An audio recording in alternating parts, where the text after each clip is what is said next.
My name is Clara Whitmore, and I'm 32 years old. If you had asked me just a year ago, I would have told you my life was predictable, steady, even enviable.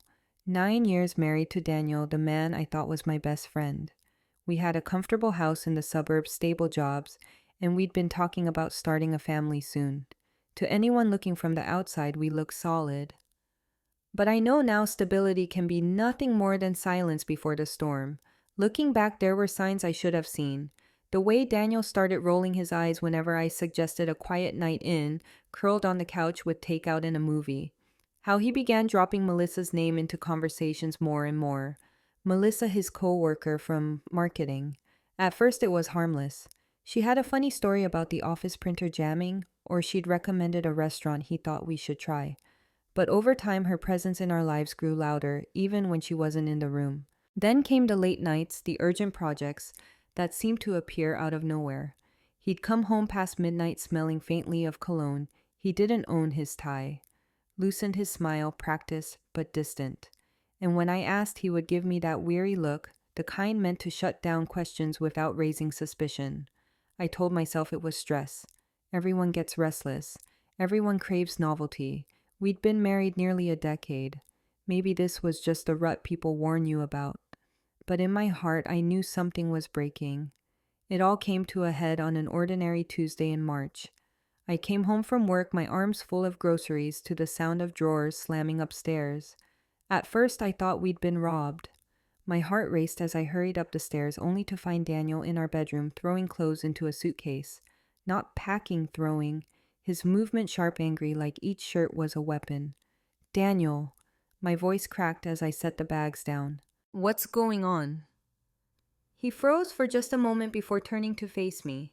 His expression was cold, almost rehearsed as though he'd been practicing this look in the mirror. I can't do this anymore, Clara, he said, zipping the suitcase shut with a violent pull. I blinked. Do what? What are you talking about? He let out a bitter laugh. This life, you us. I'm only 32 and I feel like my life is over. Every day is the same. Work, home, dinner, bed. It's suffocating. The words sliced through me. I stood there numb, my mind scrambling for air. I thought we were happy. That's the problem. He ran a hand through his hair, pacing now like the speech had been bubbling inside him for months. Happy is mediocre.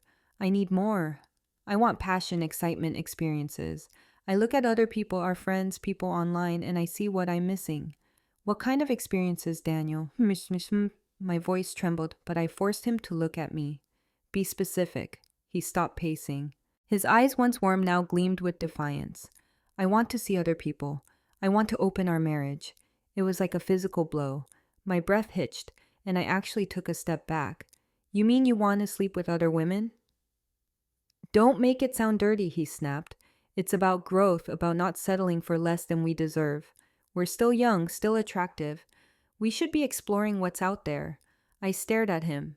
This man I had shared a bed with for nearly a decade and realized I was looking at a stranger.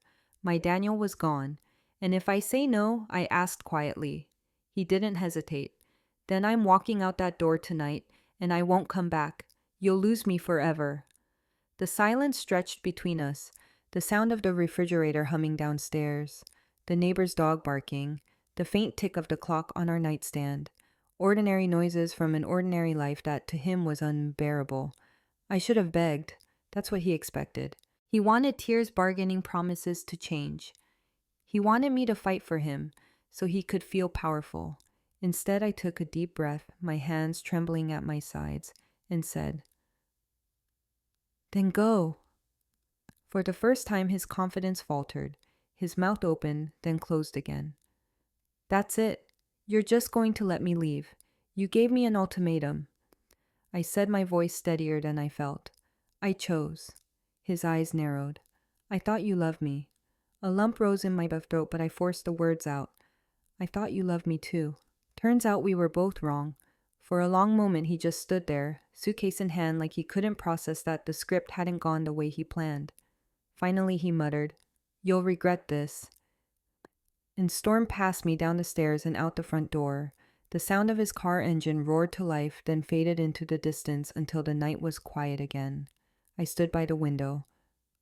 arms wrapped around myself, staring at the empty driveway. My chest ached, but underneath the pain was something else. Clarity. For the first time in months, maybe years, I felt awake. I whispered into the silence, I didn't lose a husband. I lost an illusion. And then I picked up the phone and called a locksmith. The next morning, the house felt impossibly quiet. His toothbrush was still in the holder. His coffee mug, the one with the faded baseball logo, sat in the sink, but the absence of his presence hung heavier than the objects left behind. I called the locksmith as soon as the sun came up. By noon, every lock had been replaced. Daniel's key, wherever he carried it, was worthless now. It should have felt empowering. But as I turned the new key in the door, I felt something inside me break all over again. That evening, I called my older sister Hannah. She was my anchor, always had been. Married for 15 years with 2 kids, Hannah was the steady one in our family. When she answered, I barely got the words out before my voice cracked. But left me almost, I whispered. Her inhale was sharp, filled with both shock and the anger only a protective sister can carry. CL. Del, what happened? I told her everything. The suitcase, the ultimatum, the demand for an open marriage. Silence stretched across the line, and when she finally spoke, her voice was trembling with rage. He gave you that choice after everything you've given him. No, absolutely not. He doesn't deserve you. Hannah came over that night with a bottle of wine and sat with me as I cried into her shoulder. Listen to me, she said firmly, wiping my tears with the back of her hand. Do not let him crawl back into your life when this blows up in his face, because it will. Men like Daniel think the grass is greener until they realize it's just weeds. At the time, I wasn't so sure, but Hannah had always been better at reading people than I was. Within a week, word spread through mutual friends. Daniel had moved in with Melissa. Not just seeing where it goes, he was living with her. The timeline was too tight, too suspicious. He hadn't just been restless. He'd been preparing for his escape. The betrayal sank deeper. He hadn't simply left our marriage. He'd replaced me long before I had the chance to fight for us. 3 days later, I sat in the sleek glass-walled office of Janet Morrison, a divorce attorney recommended by a colleague. Janet was sharp professional, the kind of woman who wore confidence like armor. Let me get this straight, she said, pen poised over her notepad. Your husband gave you an ultimatum, open marriage or divorce, and within 48 hours of leaving, he moved in with another woman. I nodded my stomach, nodding, her lips pressed into a thin line. This actually makes things simpler. We'll file under abandonment and adultery. It won't be a quick process, but it will be clean. How do you want to handle assets? I didn't hesitate. Fair split. I don't want to destroy him, Janet. I just want to protect myself. For the first time in days, I felt a flicker of strength. The paperwork was brutal, but every signature was a step away from him. Meanwhile, Daniel's perfect new life was unraveling faster than even Hannah had predicted. Melissa apparently had not signed up for a man with emotional baggage and half a closet full of unresolved issues. After 3 weeks, she kicked him out. He landed on his sister's couch, and that's when the calls began. The first time his number lit up my phone went, my chest tightened. A part of me, the part that had loved him for 9 years, wanted to answer, but I let it ring. Then it rang again, and again until I finally blocked his number. But Daniel was persistent. He started showing up once at my office, standing in the lobby, looking disheveled and out of place. Another time at the gym, leaning against his car as I pulled into the lot. I turned around and drove home instead. The final straw was the night I saw his car parked outside my house. He sat there for an hour, engine idling, headlights casting long shadows against the street. I watched from behind the curtains, heart pounding, not with longing, but with a strange icy calm. Once that sight would have undone me. Once I would have run outside, begged him to come back, begged him to remember who we were. But instead I whispered to myself, I used to ache for him. Now I only ache for peace. The following week, Hannah called again. Her voice was softer, this time laced with guilt. Clara, I need to tell you something. Daniel's not doing well. He's drinking, barely working. Melissa tossed him out, and now he's staying with me and Mark. He's falling apart. I pinched the bridge of my nose, exhaustion pressing into my skull. That's not my problem anymore. I know, she said quickly. I know it's not, but watching him, it's hard. He keeps saying he made a mistake, that he wants to fix things. I closed my eyes. I could almost see him disheveled, regretful, clinging to the wreckage of his choices. Once that image would have broken me, now it just made me tired. Hannah listened carefully. He destroyed what we had when he walked out with that suitcase. I won't let him destroy me again by walking back in. There was silence. Then with a shaky sigh, she said, I just hope you don't regret slamming that door shut. I looked around my quiet, lock-changed house. For the first time in weeks, I could breathe without the weight of his betrayal pressing down on me. I won't, I said firmly, but late at night when the world was still, doubt crept in. Was I truly free, or was I just bracing myself for the storm Daniel wasn't finished bringing to my doorstep? Because deep down, I knew him well enough to understand one thing. Daniel wasn't done with me yet. There's a strange kind of silence that follows heartbreak. At first, it feels unbearable. Like every empty room echoes the absence of the person who once filled it. But slowly, almost imperceptibly, that silence changes. It becomes space. Space to breathe. Space to think. Space to rebuild. In the weeks after Daniel left, I forced myself into routines. Every morning I went to the gym, pushing my body harder than I thought possible. Sweating, lifting, running. It wasn't about fitness. It was about reclaiming control. My body had betrayed me with trembling hands and tear-stained nights. Now it was the one thing I could strengthen, reshape, command. Work became my second refuge. I threw myself into projects, volunteered for assignments I might once have declined. Colleagues noticed the shift. Some whispered that I was glowing, though the glow came from fire, not joy. And then there were the small rebellions. Cooking, for example. Daniel always handled the kitchen, often rolling his eyes whenever I tried. You'll burn the rice again, Clara, he'd tease. Now I cooked because he said I couldn't. I devoured recipes like battle plans, filled notebooks with shopping lists, and nearly set off the smoke alarm twice.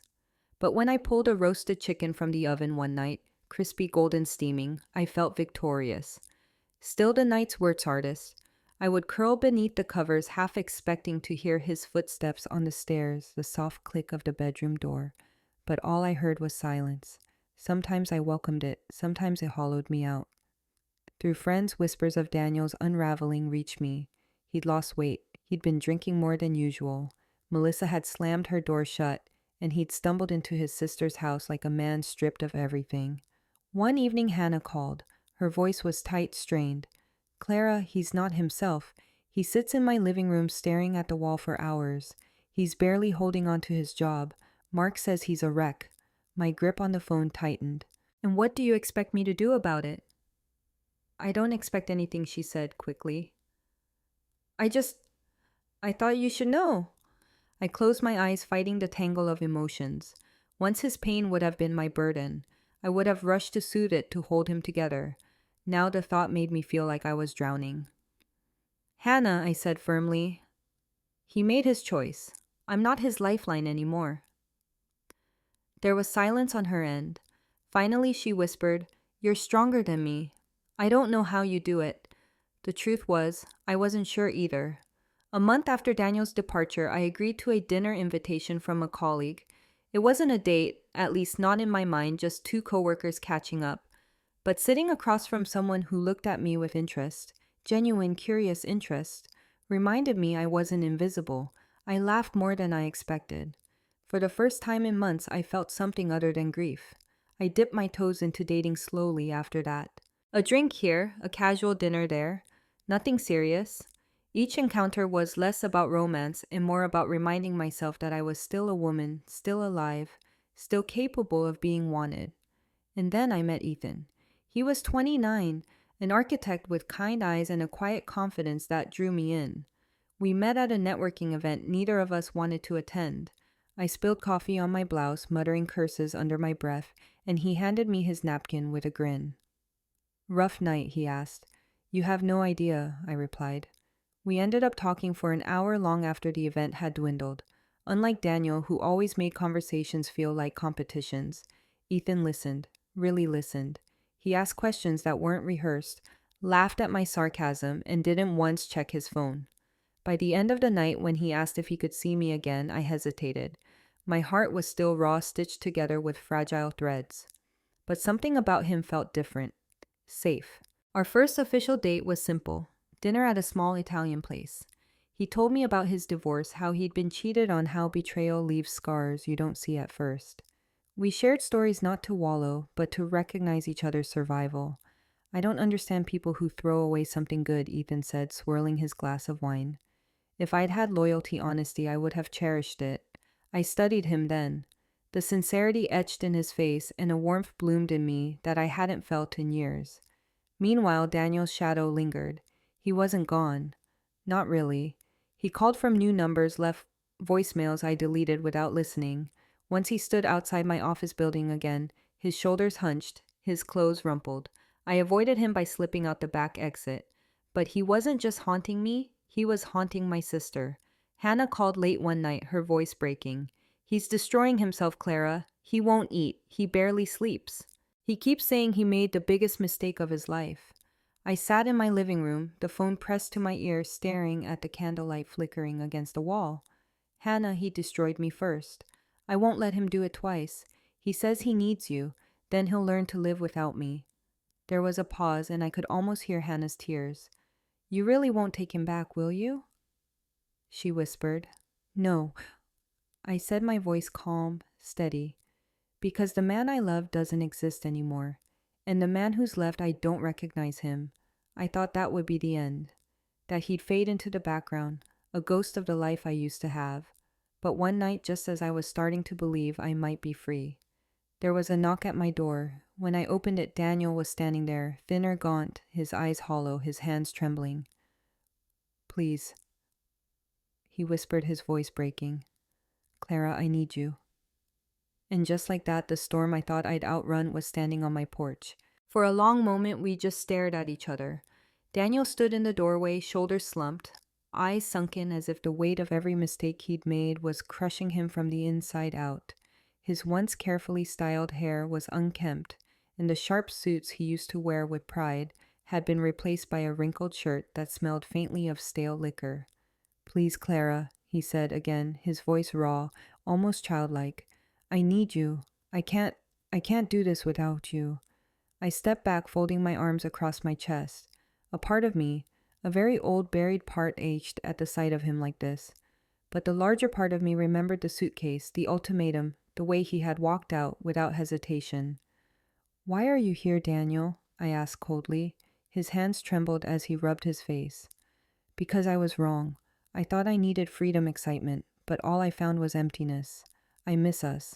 I miss you. I want my life back. I shook my head slowly. You don't miss me. You miss the safety net I gave you. The home, the stability, the comfort. You don't get to destroy something and then crawl back when the world kicks you down. His eyes widened, desperate. No, Clara. That's not true. I love you. I've always loved you. I got confused. Confused? My voice sharpened. You didn't just wander off the path, Daniel. You torched the bridge behind you. You gave me an ultimatum because you thought I'd be too weak to call your bluff. You thought I would beg. You were wrong. He stepped forward, reaching for me. I thought you'd fight for us. I thought I cut him off my words like steel. You thought wrong. If you'd loved me, you would have come to me. We could have talked, gone to counseling, tried to fix what was broken. But instead, you packed your bags and chose another woman. You didn't want to fix us. You wanted to replace me. He flinched as if I had struck him. Tears welled in his eyes, spilling down his cheeks. I'll do anything. Counseling, therapy, whatever you want. Just give me another chance. I stared at him for a long time, letting the silence stretch, and then I said the words I'd been carrying for months. I don't want another chance. Not with you. Not anymore. The desperation cracked. His tears turned to anger. So that's it. You're just going to throw away 9 years like they meant nothing. No, Daniel. My voice softened, though my resolve did not. You threw them away the night you gave me that ultimatum. All I'm doing now is accepting the truth. For the next 2 hours, he oscillated between begging and raging, one moment promising change, the next accusing me of being vindictive. I let him exhaust himself, sitting silently, letting his words ricochet off the walls. When he finally slumped onto the couch, head in his hands, I stood and walked to the door. It's time to go, Daniel. He looked up hollow-eyed. This isn't over. I opened the door, the cool night air rushing in. It's been over for a long time. You just didn't notice until now. Slowly he rose and shuffled past me, each step heavy with defeat. As he crossed the threshold, I added one final truth. I didn't lose a husband, Daniel. I lost a stranger who wore his face. The door clicked shut behind him, and this time I didn't cry. 6 months later, I stood in a softly lit ballroom, my hand laced with Ethan's, as music swelled around us. We were at a friend's wedding, laughing, sipping champagne, dancing as though the past didn't haunt us. Then I saw him. Across the room by the bar, Daniel stood alone. His suit hung loose on his frame, his expression gaunt, hollow. He clutched a glass but barely drank. His eyes followed me, desperate, defeated, watching the life he had gambled away play out without him. At one point he tried to approach, but I stopped him with a glance, a look that said more than words ever could. Ethan, sensing the shift, squeezed my hand gently. He knew the whole story, and his quiet strength was enough to keep me steady. Daniel never made it across the room. He stayed rooted by the bar, a ghost haunting a world that had moved on without him. As Ethan spun me back into his arms on the dance floor, I realized something. I wasn't just surviving anymore. I was living, truly living. Later that night, as we drove home, Ethan glanced at me. Are you okay? I smiled softly, the city lights blurring past the window. I'm perfect. When we reached my apartment, I curled into bed beside him, listening to the steady rhythm of his breathing. For the first time in years, my chest didn't ache with loss. It pulsed with something new, hope. And as sleep took me, I whispered into the dark, I didn't lose a husband.